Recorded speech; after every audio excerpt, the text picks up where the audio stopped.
Hi, welcome to the F1 Time Portal, a Formula One history podcast by a couple of friends that love Formula One. I'm your host, Rosa. And I'm your Willy Wonka host, Luigi. And today we are rating drivers from 1970 for our special series, the Time Portal Championship. So let's go. All right, before we get into that, I'm going to introduce our very special guest for today's TP recording, David. Hello, David. Hi, Rosa. Hi, Luigi. Hi, everyone. Thank you for having me today. Yes, we're good. Now, you one of Luigi's friends from high school. Is that right? Yes, that's right. Me and Luigi go way back to those many years ago. How have you been friends with him for that long? Well, yes, we've persisted and had some highs and some lows, and we and you've survived. Yes, a good test of the friendship. Yeah. I think the friendship has survived more because of David's patience. Yeah, and I didn't want to say that. Yeah. I mean, I didn't want to say that, but I'm thinking that having met David, yes, definitely that is why. Yeah, and Willy Wonka, just a very just the to movie go was released in 1970, and of course we're talking about the real Gene movie, Wilder, the Gene Wilder one, the best Willy Wonka. That is one of my favourite movies of all time, and Gene Wilder's performance in it is amazing. And I think if you read about how he actually performed in that movie, it's actually really riveting. Actually, riveting reading. Oh, reading about his performance. Yeah. Oh, interesting. Okay, yeah. All right. Well, we'll leave that for our movie podcast, Luigi. Yeah, that's right. Yeah. And David, we haven't told you this. We're thinking of doing another niche podcast called Non-Championship Formula One Race Review. Okay. We think there's going to be a huge market for it. People that only want to watch non-championship races, and they think the championship races are a waste of time. Yes. Okay. That sounds good. So, David, we ask all of our guests these questions. So I'm going to ask you what got you into watching Formula One in the first place. Well, Formula One, I took interest at a very early age, probably roughly 8 to 10 years old. My father used to watch Formula One on TV back when it was on free to air. And yeah, we're talking probably around 1980, which is when I was around that age. That shows my age. And I used to take interest. I used to stay up late at night and watch with him. And then as the Formula One came to Adelaide in 1985, it was the best thing ever. He took me down to the track, and we used to watch on Saturday for qualifying. And just to see the speed of the cars in real life was just amazing. And so from then on, I took more and more interest as the years went by. And your family's kind of into cars as well, aren't they? Like your dad and you've got you work with cars all the time as well. So I'm guessing there was like a bit of a personal interest in that from your dad's perspective as well. Yeah, that's right. And also being Italian, my father's Italian, and I consider myself an Italian. Yeah, there's the thoroughbred following of Ferrari in our family. Yes, that is something you and I have in common. Yes. So yeah, just to see the European standard of racing, which is comes with Italy as well, is really good to follow. So yeah, that's what drew me. Okay, so who is your favourite driver of all time? Can I have of a all guess time? First? Okay, go on. Okay, this is how know your friend. Yeah, you got inside information. Oh, yeah. I'll just say the one word, and David has to correct me or give his reasons. How well do you know your friend? Yeah, I'm going to say Michael Schumacher. Okay. Well done. Okay. I had the opportunity to meet Michael Schumacher in 1991 when he was with just signed up with Benetton, and he was in Adelaide for the Adelaide Grand Prix, and he was at a signing at one of the Benetton shops in Burnside in Adelaide, and I met him and got a signature, and I find him to be a personal favourite. Oh, that's a very worthy. Because he was very, very well known by then, but he did do well with in Jordan, so that's what skyrocketed him into the Benetton team. So yeah, there was a very early following from him in his early stages. And what about on today's 2025 grid? Who would be either team or driver that you would hold in high regard? Well, I've got to guess first, remember. Oh, okay. Sorry. Luigi, how well do you know your friend? Yeah. So you said team or driver. Like, that's not fair. Cut the team out. All right, cut the team because that's going to be Ferrari. We know who the team's going to be. Yeah, it's Ferrari. Yeah. So the driver that David will pick is he going to go to his Australian country of birth, or is he going to go for, I doubt it's Hamilton. He's been the enemy too long. Hamilton has taken a step forward since he's moved to Ferrari. Oh, yeah, has he? Okay. I'm going to say, my heart says Leclerc. Yeah, it is Leclerc. Yep. Oh, there you go. Same with me, David, but probably for different reasons. But anyway. Let's hear David's rational reasons. There are no rational reasons. It's mainly he's driving for Ferrari, but even before he was with Ferrari, I could see his attitude in racing was getting results, and he's a fair and patient racer. So I did like that side of him. Yeah, I agree. I think he's got a really good, I guess, ethic. Yeah, he's a really good. I like the way he goes about it, and he's a very humble person as well, I think. So yes, off the track he seems very humble.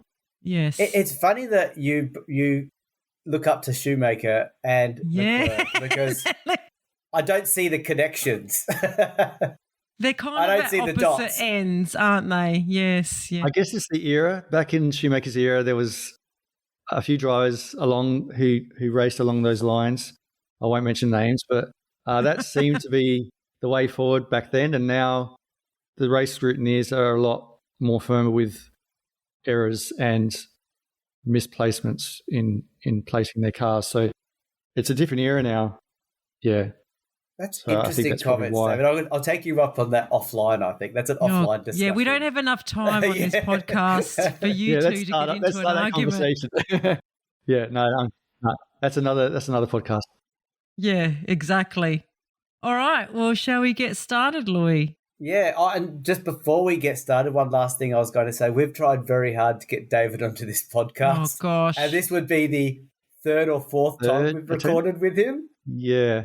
Yeah, so we don't need to go into the reasons why, but we had technology issues and just technology in our issues. early days. Yes. So we finally got David on in 1970, but he was in the very first 1950 episode Race Review 1. Yes. Yeah. So at some point when we become really famous, that's going to be a very valuable bootleg to get hold of that audio because we don't even have it. Okay, shall we get into it now? Yep, let's go. Okay, so for those of you that are new to TP Championship, we review each race very quickly, just more as a reminder than a proper race review. If you want the proper race reviews, please listen to our race review episodes. And this is where ourselves and our guests give our top three. And I think the routine is I read out the race review, then David, you'll read out your third pick and why, your second pick and why, and your first pick and why. And then I'll do the same. Then Rosa does the same. And, of course, we may interject with some opinions. And constructive criticism. Yeah, I look forward to it. Yeah. I've got my Grand Prix book next to me, ready for the discussions is all I can say. Okay, so let's start with the first race. So we're starting with South Africa. Stewart got pole with a degree of cockiness as he took the afternoon off to see if anyone else could match his time. Eamon did, but actually managed to only equal it. Brabham qualified third. At race start, Rindt from fourth did a daring pass on Eamon, made contact, which resulted in him and Eamon going to the back of the pack. Brabham fell back to sixth and Holm back to 10th. So obviously a bit of drama at the start there. Stewart took off in the lead. Brabham was having none of this, and by lap 20, he not only caught up, but he also built up a 6-second lead that Stewart had built up. Holm likewise carved through the field to take second place. The Goodyear tyres on the Brabham and the McLaren were better on this track versus the Stewart's Dunlop tyres. Brabham would win the race, Holm would come second, Stewart would come third. At a special mention to Graham Hill, who was heavily limping to the car, recovering from his accident at Watkins Glen in 1969, he qualified 19th. And in a high attrition race, Hill actually came sixth. Yeah, Hill, he as in Hill, actually came 6th from 19th on the grid. There was one lap down, but everyone from 5th down was lapped. Gee, I gave Graham Hill a lot of airtime there, didn't I? You did. Well, he did break both his legs, so, you know. Yeah, it's amazing worth to mentioning. come back. Yeah. So now we throw to David, your top 3 and why, starting with third. Starting with third. Okay, so I put in Graham Hill for finishing the race and to get an impressive 6th place with those injuries, leg injuries. And you said he broke his legs, is that right? Yes, yep. Yeah, so that's, let alone like with all the G-forces and everything involved, to have broken legs and to race, it's amazing. And yeah, he wasn't there just to make up the numbers. He was a real competitor in that race. Yeah, he does the make up numbers thing later.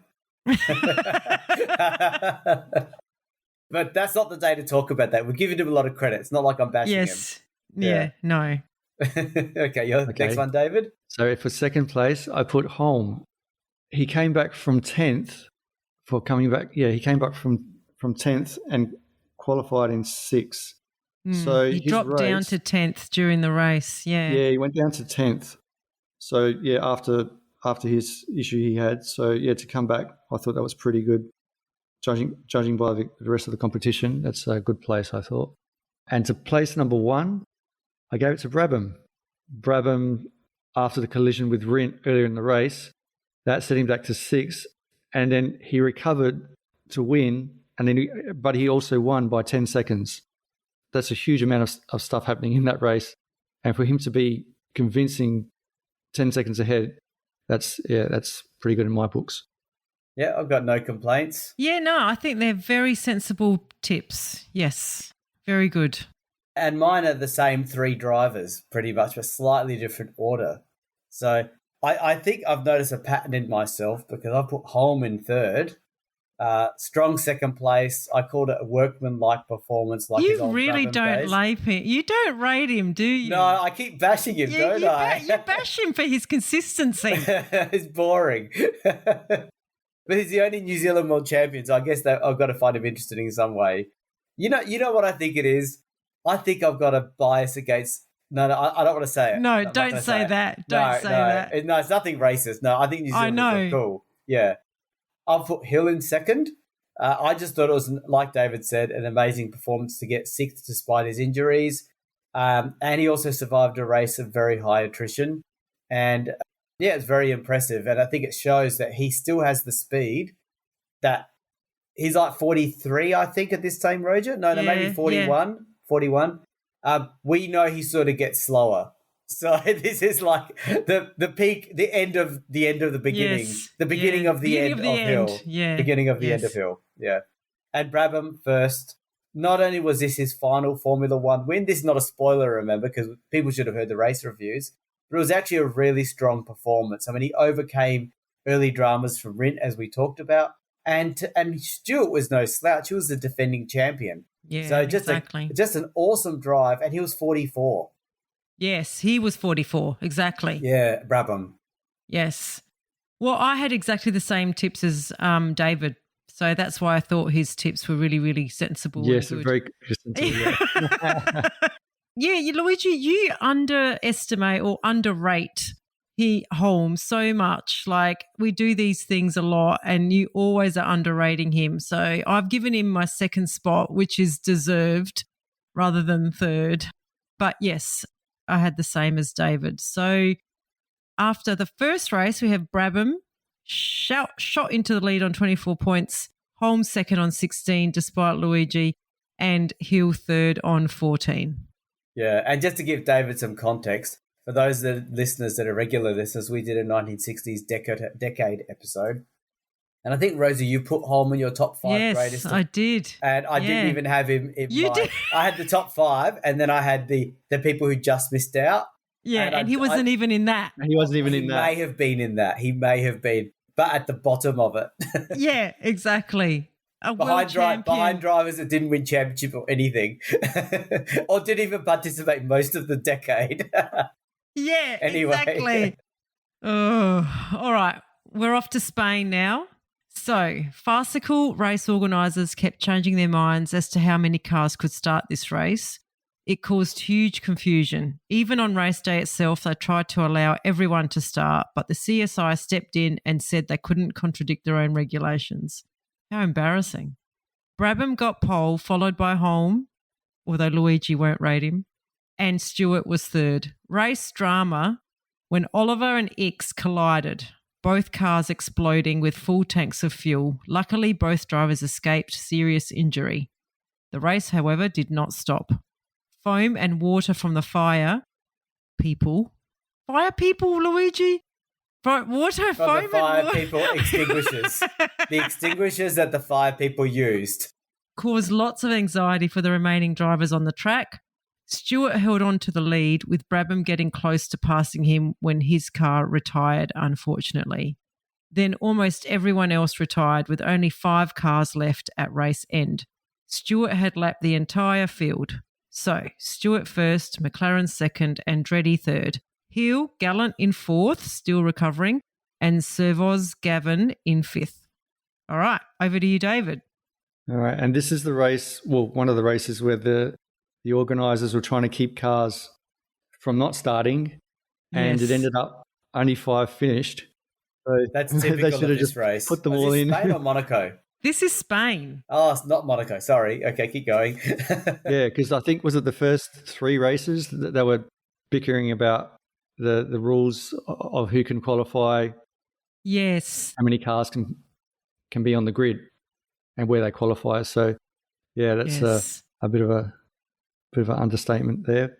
So my placings, I've put from third, I've put Andretti in third. I thought he did really well to in his first race to finish on the podium. And yeah, opportunistic, because if he wasn't there and he didn't finish, he could have come fifth. Yeah. First he had to finish, and he finished well above 15 other drivers. So yeah, that's pretty good under those conditions. Second, I've put Stewart for being, once again, consistent and putting together a great race. But he challenged Brabham all the way to the end and made him earn it. And that leads me to first place being Brabham. He may have won, but when he lost control, he did recover back to second. But yeah, it was just unfortunate that he had this camshaft failure. But I think he could have taken first place. So yeah, that's why I put Brabham in first. It's a big call. It is a big call. To do it that way, to do it in that order. I'm first of all surprised by the Andretti thing, but I put Brabham first when Stewart won. Yeah, but it's I think interesting that I agree. I mean, I'm going to say right now, I'm going to go out of order, but I've got exactly the same picks as David again. So David, okay. we're just two Ferrari fans here. Yeah, yeah. But and I had the same thing, and I also, I mean, I had Stewart second, and he lapped the entire field. Like, that is amazing. But it was only 5 cars, but still. I said, for me, Brabham got pole and then retired from second place on lap 60 of 90.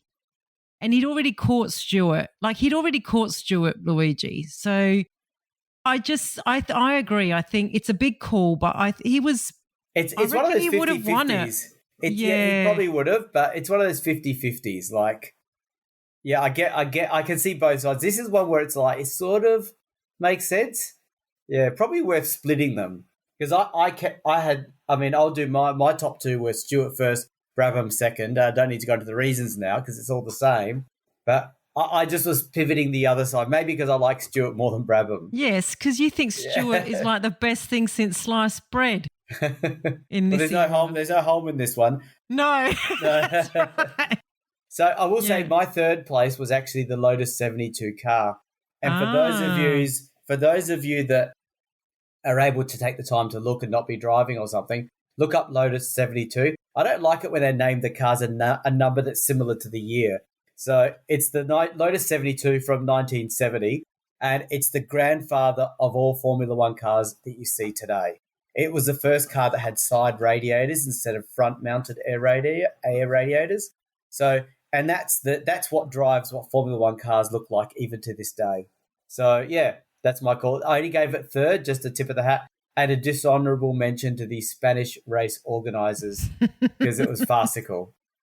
I just want to also add one other correction. This was not Andretti's first race. His first race was in 68. Yeah. I was going to say, funny you should say that, Luigi, because I was going to just read out my reason for Andretti. This is Mario Andretti's third year in Formula One, and he has had 6 race starts, 1 from pole with 0 finishes. He has had to retire every time until this one. And in this one, he qualified last and he finished 3rd. So that is something that he, in my books, gets points for. So I know the half the field retired, but still, he qualified last and he finished on the podium. And he was in a march. And he was in a march. like not a great car. Yeah, no, not a great car. Yeah. So this is the So I thought there was a good shout out for him. Yep. Definitely. Okay, so after 2 races, Brabham is on 46. Wow. Stewart is on 20 and Holm is 3rd on 16 points. Yeah, that's interesting. It's such a big lead, isn't it? That is massive. Okay. Yeah, and he's 44. He's 44. Yeah. And he nearly won that race. You know what I mean? He nearly won the first 2 races. Exactly. Okay, so up to the 3rd race of the season, the Monaco Grand Prix.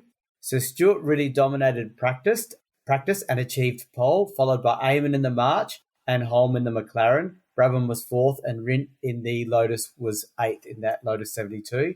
To the race, Stewart did a near-nonsense start because he stalled, but as he restarted just in time to make a great start. So I don't know what the journey was there. It sounds like it would have been fun on the front of the race. He was dominating the race up to lap 27, that's Stewart, when he suddenly had car issues. He would not finish the race. Brabham took over in the lead with Eamon close behind. Eamon retired at about halfway with some technical issues, leaving Brabham with a 9-second lead ahead of Rindt with 4 laps to go. Then Brabham was heavily balked by a backmarker and Rindt went on a charge. On the last lap, Rindt was within a second of Brabham. Brabham made a braking timer error when lapping a driver and went into the straw bales, and he fell to 2nd and finished about 20 seconds behind Rindt, the eventual winner. I think it's Pescarolo, I spelt it wrong. Pescarolo in the Matra was a distant 3rd. And this was that famous race that people talk about, Rindt pressuring Brabham into a mistake. So, David, over to you. Okay. In my 3rd place, I've put Lotus in 3rd place. Early on, before the race started, it was, where is it? Rob Walker didn't have a car to race in, so he used another Lotus car to get onto the grid. Yeah, so I put Lotus in. Chapman lent him a car, yes. So I put Lotus in there because they had the wisdom to have enough spare cars to help Rob Walker get into the race. Nice. In 2nd place, I put Brabham for being in 2nd when Stewart's car broke down, and he should have won if not for the back markers slowing him down, and not because the back marker was already a lap behind and he was going to be lapped the 2nd time. So, the back marker should have known he was there and should have made better effort to get out of the way. Highly unlucky for Brabham. And in 1st, I put Rindt for coming up through the field and pressuring Brabham into making the mistake to get the win, because ultimately Brabham did make the mistake, and if Rindt wasn't there pressuring him a few seconds back, then he would have just taken it a bit easier and won the race. So well done to Rindt. Okay, I'm going to challenge you, David, but a different to normal challenge. You can't have Schumacher as your favourite driver of all time and be Mr. Nice Guy in your picks over here. First of all, you've given Lotus you talking about how nice they were, and even Rosa, you bloody nurtured it. You were like, oh, nice. And then when you gave Brabham 2nd, you said should not have won if not for the back markers. A bit should like have won. Should have won if not for the back markers. Not for the it's back like markers, you're saying it in front of Mr. Jack Brabham himself, and you don't want to say he made a mistake. But then when you go to Rindt, you say pressuring Brabham into a mistake to win. And you even mentioned it a couple of times. Now, if you're in front of Mr. Rindt, you'd be saying that too. But you wouldn't say the other side to the other person. So I'm calling you out for being too nice, and I'm questioning you being allowed to have Shoemaker as your greatest driver of all time. Okay. No, I would say the same thing equally to both drivers in their situation. Let's see how your future picks go. See if you're Mr. Nice Guy there. Do you have any other comments yourself, Rosa? No, I don't, but I know exactly where David's coming from. You can appreciate good driving on all different aspects of a driver. That you don't have to be like consistent across your thinking across every single driver across history ever. Like, you're not consistent. Yeah, okay. And that's how you leave it? Just leave no evidence, no examples. No evidence needed. Well, no, that's it. The listeners know what I'm talking about. Okay. Results speak for themselves. Okay, so my top three are, I've got Brabham in third. He drove a good steady race, should have won it, if not for an uncharacteristic error, which is, pressuring him. It wasn't an uncharacteristic error. Oh, he doesn't normally go off in the stroll bales. But didn't he just get balked by a back marker? Back marker, yeah, but he was balked by a back marker under pressure from an ever increasing Rindt in the mirrors. Well, without seeing a replay, it's a bit hard to say exactly how it happened, I guess. Okay, all right. Okay, Rindt second. What an awesome drive from 8th to 1st and pressuring Brabham for the win, which was pretty amazing. And Stewart was first. Oh, what a surprise. This race was his. It was in the bag, and it was a car failure that cost him. He didn't crash into straw bales. Yeah, but neither did Brabham. He was balked by a back marker. Yeah, but when I mean balked, I reckon someone just purposely got in his way. That's what I say is balked. And he was out at lap 27. Like, what's that? Less than half the race has gone by. Yeah. Okay. Lap 27. And me picking Brabham at the last lap is not justifiable enough. Anyway, let's move on. You've made your points. Okay. All right. Yeah. Sorry. See how quickly we move on when Luigi wants to move on. We got our little book in front of us. My third spot, I gave it to Eamon, my third spot. And I've said Loose Bolt ended his race on lap 61 from first place. Probably wouldn't have won the race, but it is difficult to pass in Monaco, so who knows? So I'm surprised you guys didn't even put him in your top three at all. I have to admit, I think that's a miss on my end because I like Eamon. I think I felt, Eamon theoretically should have been in there ahead of Stewart even. You know what I mean? Yeah. Yeah. Look, I put Stewart second. I just recognise he's a bit more of a talent than Eamon, but I've put him second. I don't know why. I should have put Eamon second. And then I put lap 61. Yeah, lap 61. Yeah, out of what 80? Thinking? Is this 80 laps now? Is Monaco now 80 or 100 still? 80. Yeah. See, it's like 3/4 of it. Yeah. Anyway, I don't know why we went anti-Eamon for some reason. Yeah. Well, you did. You gave him third. I gave him third. Oh, you yes. did, yeah. Yeah. I don't know what car was he in at this point, Luigi. What's Eamon in? I'll look it up while you keep going. He's in the March. Yeah. Maybe that's why I sort of went, maybe he wouldn't have made it to the end. But anyway. And then, Rindt first. And I've said qualifying 8th and pushing the leader to force a mistake. So there you go, Louis. I agree with you back then when I wrote this. Okay, there you go. There you go. So after 3 races, we still have Brabham in the lead on 56. Stewart's catching up, though, in second on 34, and Rindt is on 22 in third place. All right. Well, I think we might leave it there. We had a long intro to this one, so we might make this a 2-parter. There's 13 races in this season, so we got to move it along. The next one, guys. We got to get straight to business next episode. Okay? Yeah, and not as much arguing. Okay. I'd say we weren't arguing. We're discussing. That's directed at you, Luigi. Yes, exactly. That's right. All right. So we'll catch you all next time for the second part. Bye. All right, thank you. Bye. Bye.